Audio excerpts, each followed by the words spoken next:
Nacido en San Juan en 1811, su vida coincide con una época marcada por los eventos de las luchas posindependentistas.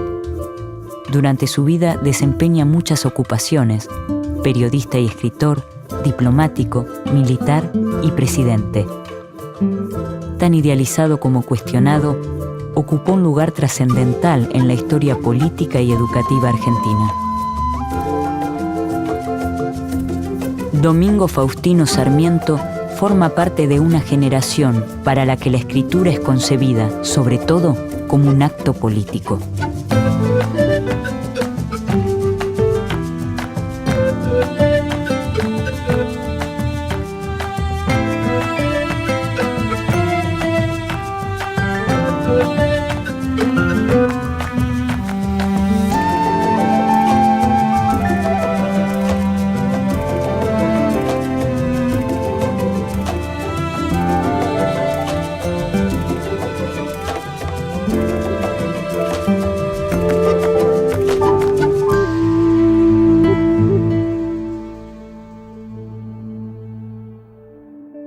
Domingo Faustino Sarmiento nace en San Juan, Argentina, el 15 de febrero de 1811.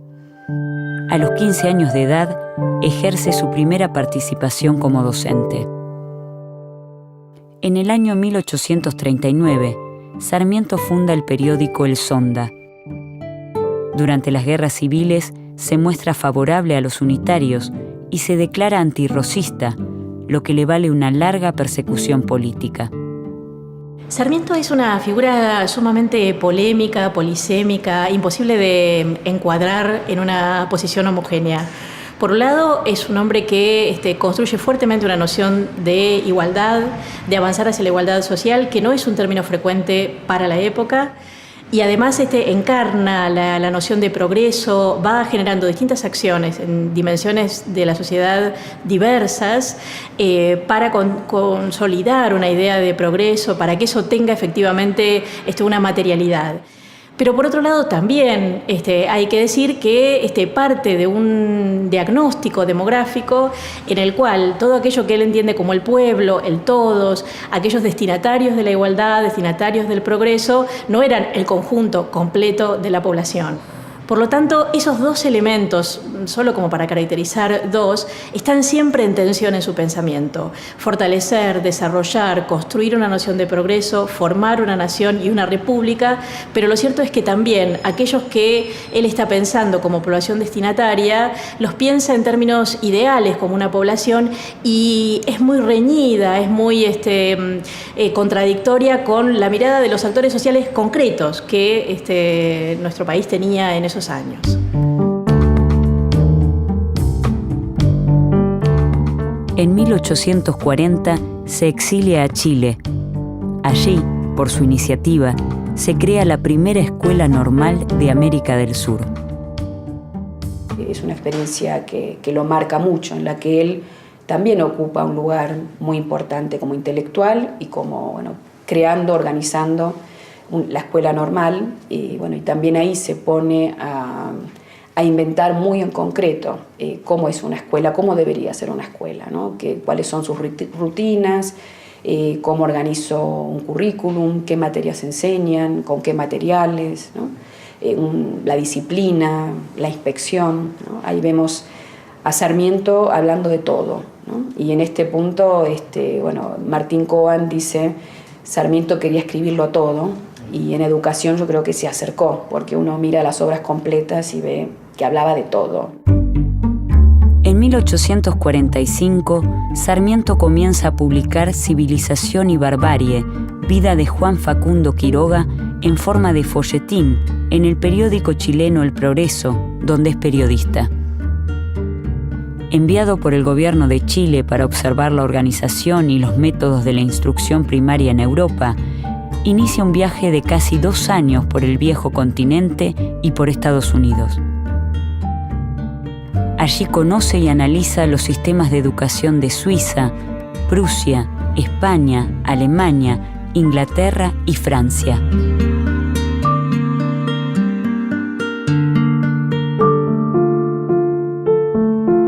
Sarmiento gesta en este viaje un aspecto central en su concepción sobre la educación popular.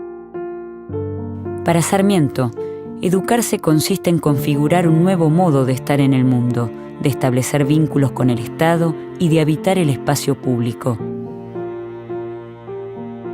Mis estudios sobre la educación primaria me ponen en contacto con savants, empleados y hombres profesionales.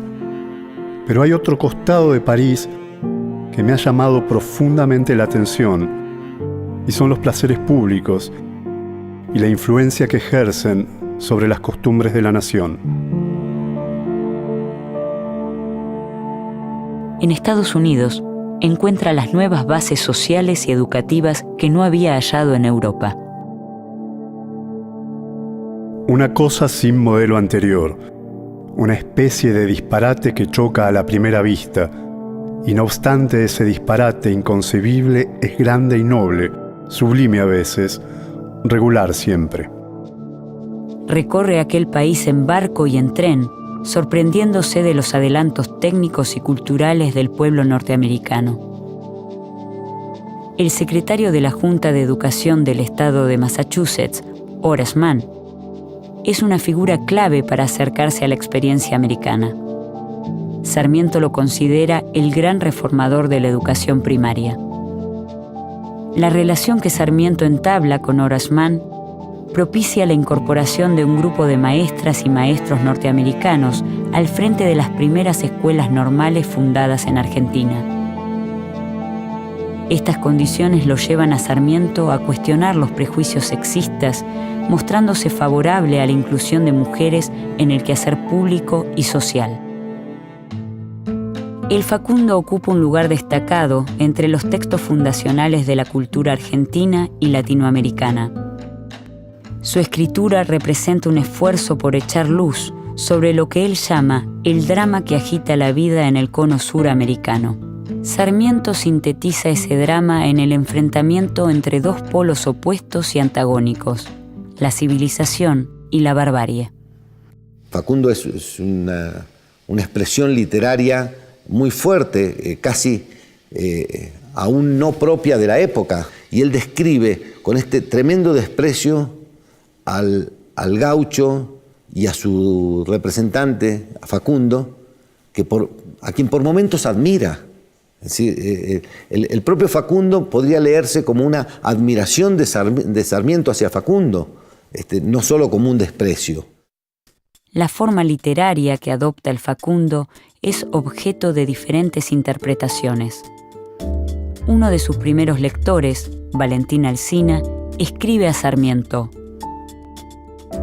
Le diré que en su libro, que tantas y tan admirables cosas tiene, me parece entrever un defecto general, el de la exageración. Creo que tiene mucha poesía, si no en las ideas, al menos en los modos de locución. Usted no se propone escribir un romance, ni una epopeya, sino una verdadera historia social.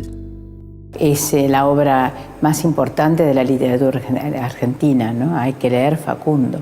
Es un placer y al mismo tiempo uno sufre profundamente porque Sarmiento, es decir, con su prosa maravillosa, despliega todo su enojo, su profundo rechazo a los sectores populares, ¿no? Es una excelente expresión de cómo Sarmiento es un romántico, pertenece a la generación romántica, y eso hace que, junto con ellos, tiene una modalidad de escribir con función estatal. Él escribe diciéndole a la gente cuál es su origen, explicándoles cuál es su origen. Esa es una de las funcionalidades del Facundo, y por lo tanto hacia dónde debería esa sociedad organizarse.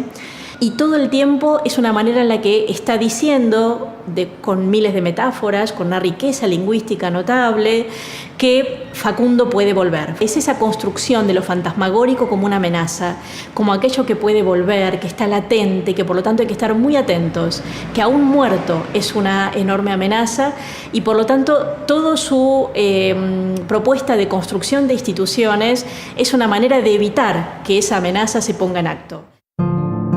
Sombra terrible de Facundo, voy a evocarte, para que sacudiendo el ensangrentado polvo que cubre tus cenizas, te levantes a explicarnos la vida secreta y las convulsiones internas que desgarran las entrañas de un noble pueblo. Tú posees el secreto, revélanoslo.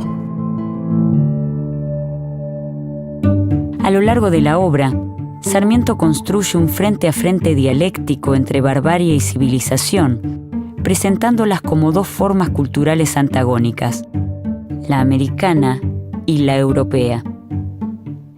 En la barbarie, las expresiones culturales están desprovistas de reglas, son irregulares y dispersan las energías. El gaucho y el indio son sus principales representantes y el desierto, su hábitat natural. La civilización, en cambio, se inscribe en otros principios.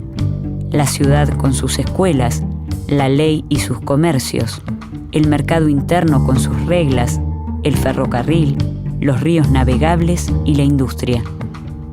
La ciudad ofrece refugio y orden, el campo, anarquía y peligro.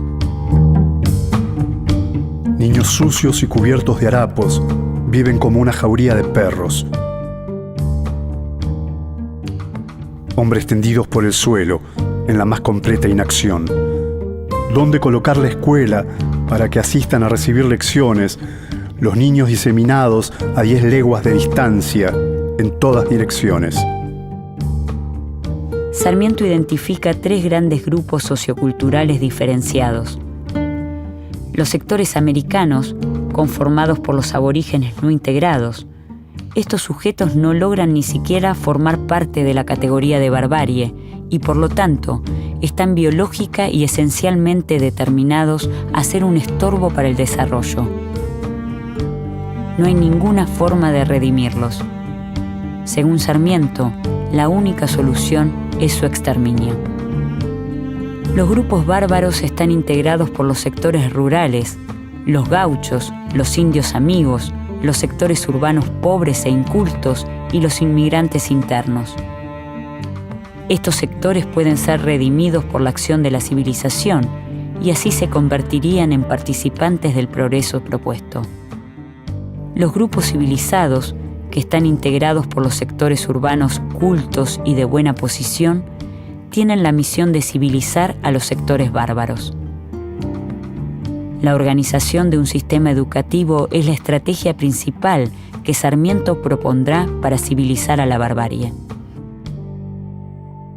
En 1849, Sarmiento publica Educación Popular, donde sintetiza las características que debe reunir ese tipo de enseñanza. Se trata de un texto programático que convierte un relato de viaje en una de las obras pedagógicas más importantes de la historia educativa latinoamericana. El índice abarca desde la creación de un sistema de rentas para sostener la escuela hasta la construcción de edificios escolares, desde la elaboración de leyes específicas que regulan la vida escolar hasta la creación de bibliotecas y la formación de maestros idóneos. Otro aspecto también muy interesante es el tema de los edificios escolares, ¿no? Que también están cambiando. Primero está invirtiéndose muy fuertemente en arquitectura escolar y él defiende los edificios, los palacios del saber, ¿no? Y hay un aspecto también interesante. Él dice, bueno, si es por el peso simbólico que tienen, ¿no? Si la escuela es un lugar que se admira, los padres van a querer mandar a sus chicos a la escuela y van a querer ser parte de eso, ¿no? Y creo que está este doble movimiento de una jerarquía del saber escolar, ¿no? Y una jerarquía y una distanciación, ¿no? Una construcción de una distancia de la escuela respecto a su comunidad, perimetrar, poner muros, no decir esto es escuela, esto no es escuela. Si antes todos los días eran día de escuela, ahora no, ¿no? Y cualquier rancho podía ser escuela, ahora no. Pero por otro lado también hay una idea democrática, ¿no? de que es el palacio del saber y ahí todos pueden entrar. Y queremos poner la vara más alta para que todos quieran llegar ahí, ¿no? Creo que estos aspectos son aspectos que muestran toda la complejidad y la riqueza del planteo sarmientino. ¿Cuál es el sistema más apropiado para organizar la educación popular en América Latina? Sarmiento oscila entre el modelo prusiano y el norteamericano. La organización de las escuelas prusianas está a cargo de las autoridades estatales, centralizando la prestación del servicio educativo. En los países donde el sistema prusiano de educación ha estado en fuerza por 20 o 30 años, hay palpablemente una actividad mental más grande, mayor capacidad de mejora en las más ínfimas clases del pueblo, que no solamente sabe más, sino que es más capaz de aprender. El sistema educativo norteamericano, por el contrario, ofrece un perfil esencialmente descentralizado, donde la sociedad es la principal responsable de impulsar y sostener las instituciones educativas. Como he dicho antes, la instrucción pública en Massachusetts es de una antigüedad tan remota como la sociedad misma, y los hábitos de propio gobierno de cada población, ciudad o villa en el estado más democrático de los que forman la Unión, estorbaba que hubiese un sistema general, o cuando menos vigilancia o inspección inteligente y ordenada. En este modelo pedagógico, la escuela gana autonomía, haciendo de cada institución un verdadero laboratorio de experimentación republicana. Sarmiento se interesa en esta experiencia porque distingue dinámicas sociales que desea ver funcionando en el Cono Sur, aunque tiene presente que en América es el Estado el responsable último de que aquellas fuerzas creadoras logren desenvolverse. En 1862, Sarmiento es designado gobernador interino de San Juan. Su ímpetu en la lucha contra los gauchos hace que, una vez pacificado el conflicto, lo nombren diplomático en Estados Unidos como una forma de correrlo por un tiempo del escenario político nacional. Regresa en 1868, a los 57 años, y es elegido presidente de la República, cargo que ejerce entre los años 1868 y 1874. Durante su presidencia, estimula notablemente el desarrollo de la educación y la cultura. Contribuye a fundar la Academia Nacional de Ciencias, la Facultad de Ciencias Físicas y Matemáticas, el Colegio Militar, la Escuela Naval y el Observatorio Astronómico, entre otras instituciones. Aún con mayor tenacidad, se dedica a la concreción de su programa educativo. Entre otras medidas, lleva a cabo el primer censo escolar y sanciona la ley de subvenciones escolares. En 6 años se fundan más de 800 escuelas primarias, se edifican más de 100 bibliotecas populares y se promulga la legislación respectiva, creando la Comisión Protectora de Bibliotecas Populares. La Argentina no tuvo nunca alguien que ejerciera el poder político mayor, el que ejerciera la presidencia de la nación y que tuviera una visión de tantas, pero tantas cosas simultáneamente, ¿no? Y que de todos modos estaban, todas estas cosas tenían como centro a la escuela. Terminada su presidencia, la provincia de Buenos Aires lo nombra director general de escuelas, desde donde logra la sanción de su ley educativa en 1875. Sobre las ideas de Sarmiento se establece en la Argentina el sistema educativo moderno. El potencial democrático de este modelo radica en que todos los sujetos que pueden ser civilizados deben concurrir a la escuela. A través de esta política, la escuela se difunde velozmente y se eleva de manera notoria la tasa de alfabetización. Su proyecto de integración social, basado en la escolarización popular, excluye a no pocos hombres y mujeres, portadores de saberes forjados en tradiciones orales. Quien dice instrucción dice libro. Solo los pueblos salvajes se transmiten sus historias y sus conocimientos, costumbres y preocupaciones por la palabra de los ancianos. En 1884 se sanciona la Ley Nacional 1420 de Educación Común, que plantea la obligatoriedad de la instrucción para todos los niños de 8 a 14 años.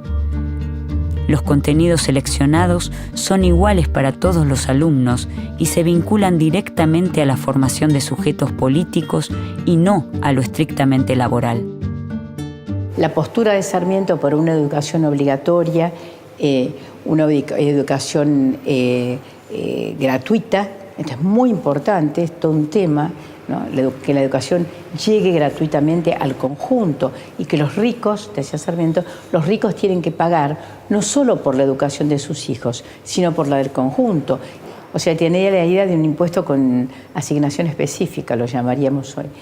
Y la idea de que, bueno, es decir, si alguien manda a su hijo a una escuela privada, tiene derecho a hacerlo, pero no por eso puede dejar de pagar el impuesto para la educación del conjunto, ¿no?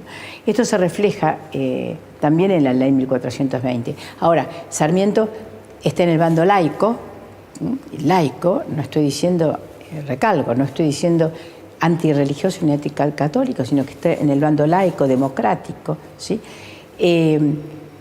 Pero cuando se discute la ley 1420, y esto también es interesante recalcarlo, la ley 1420 no establece la educación laica, simplemente lo que hace es sacar la educación, la enseñanza religiosa del currículum obligatorio y permite, por su artículo 8, permite que se enseñe religión fuera de las horas de clase.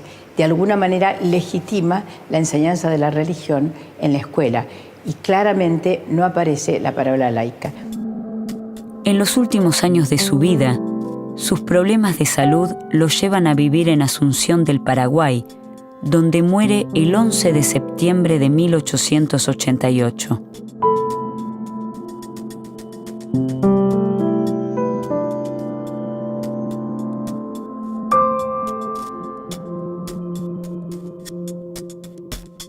Plantear una sola mirada de todo esto, discutir contra Sarmiento o hacer la apología de Sarmiento, no permite construir futuro sobre un pensamiento que es tremendamente rico y tremendamente contradictorio. Domingo Faustino Sarmiento forja las condiciones para que la educación sea un bien común, un derecho básico para todos, pero no titubea en dejar a cientos de miles de personas fuera de su alcance. El legado de Sarmiento es enorme y es polisémico, tiene una diversidad de aspectos muy significativa que ha hecho que incluso durante más de 100 años ha habido una disputa fuerte por distintos sectores en el campo educacional, en las políticas educativas, pero también en otros, por ser los herederos de Sarmiento. Y posiciones muy distintas, diametralmente opuestas, de aquellas más autoritarias, otras más ligadas a la educación popular. Todas ellas han querido sentirse parte de ese legado. Y eso tiene que ver con las tensiones y las contradicciones propias de ese pensamiento. La discusión que planteaba Sarmiento era una discusión avanzada para la época y probablemente por la forma, por digamos, el lenguaje agresivo muy fuerte de Sarmiento, su carácter, etcétera, fue bastante difícil, ¿sí? Es decir, que se lo comprendiera. Reconocido incluso por quienes debatieron sus ideas, los educadores latinoamericanos del siglo XX fueron herederos del legado sarmientino. Muchos de ellos, porque tras los límites de la concepción pedagógica y la noción de pueblo del sanjuanino, solo podían imaginar el retorno de las formas educativas de la colonia o el caos de la barbarie. Otros, porque entendieron que solo confrontando con Sarmiento podían llegar a moldear una escuela más inclusiva y más respetuosa de las diferencias.